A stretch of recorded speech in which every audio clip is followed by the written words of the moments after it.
తెలంగాణ రాజకీయాల్లో కీలకంగా వ్యవహరిస్తున్న మునుగోడు ఎమ్మెల్యే కోమటిరెడ్డి రాజగోపాల్ రెడ్డి ఇటీవల కాంగ్రెస్ పార్టీ కార్యక్రమాలకు దూరంగా ఉన్నట్లు కనిపిస్తుంది.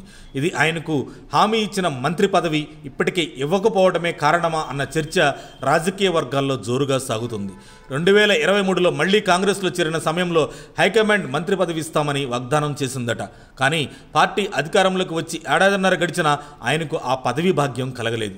తాజాగా జరిగిన 2వ విడత మంత్రివర్గ విస్తరణలో కూడా రాజగోపాల్ రెడ్డికి చోటు లభించకపోవడంతో ఆయన తీవ్ర నిరాశకు లోనయ్యారట.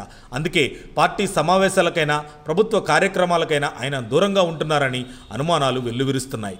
ఇటీవల ముఖ్యమంత్రి రేవంత్ రెడ్డి సూర్యాపేట జిల్లాలో నిర్వహించిన రేషన్ కార్డుల పంపిణీ కార్యక్రమానికి ఉమ్మడి నల్గొండ జిల్లా నుంచి అనేక మంది ఎమ్మెల్యేలు హాజరయ్యారు. కానీ రాజగోపాల్ రెడ్డి మాత్రం అందులో కనిపించలేదు. అంతేకాదు పార్టీ జాతీయ అధ్యక్షుడు మల్లికార్జున ఖర్గే హైదరాబాద్లో పాల్గొన్న సభకు ఆయన హాజరు కాలేదు. ఇలా వరుసగా పార్టీలో కీలక కార్యక్రమాలను రాజగోపాల్ రెడ్డి మిస్ అవుతుండటంపై పార్టీ నేతల మధ్య చర్చ మొదలైంది.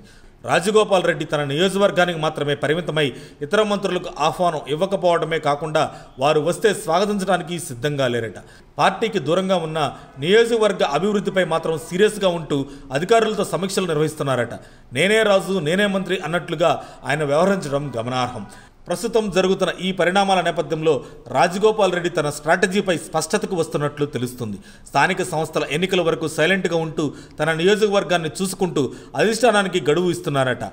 అప్పటికీ మంత్రి పదవి అంశం స్పష్టతకు రాకపోతే పార్టీ నేతల వైఖరిపై బహిరంగంగా పోరాటం చేయాలా లేక మరో మార్గం వెతకాలా అనే దిశగా ఆయన ఆలోచనలు సాగిస్తున్నట్లు సమాచారం.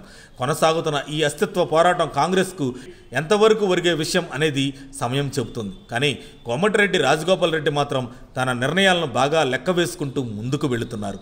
మరిన్ని అప్డేట్స్ కోసం మా కాయ్ టీవీని సబ్స్క్రైబ్ చేసుకోండి. మా వీడియో కనుక మీకు నచ్చినట్లయితే లైక్ చేయండి, షేర్ చేయండి. మీ విలువైన అభిప్రాయాలను కామెంట్ బాక్స్లో తెలియజేయండి.